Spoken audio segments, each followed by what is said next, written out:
دھماکے میں جاں بحق باپ بیٹے کی نماز جنازہ پاک پتن میں ادا کر دی گئی ہے۔ آپ کو بتائیں کہ گزشتہ روز لاہور جوہر ٹاؤن میں بم دھماکے میں شہید باپ اور بیٹے کی نماز جنازہ پاک پتن میں ادا کر دی گئی ہے۔ اس پر مزید تفصیلات جاننے کے لیے ہم نے رابطہ کیا ہے نمائندہ K21 نیوز محمود احمد رضا سے۔ جی محمود، کہاں کی جا رہی ہے تقریب؟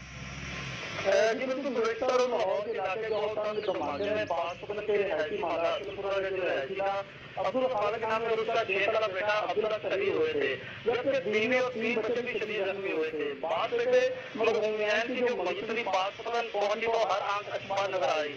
نماز جنازہ ہوائی کا مرکز جتنے میں ادا کر دی گئی ہے۔ نماز جنازہ میں علاقے کی تقریب تعداد نے شرکت کی۔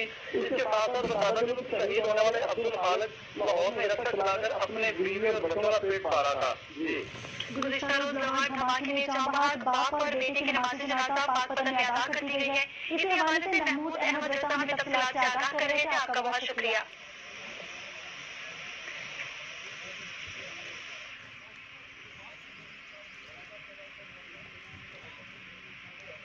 اور یہاں آپ کو ایک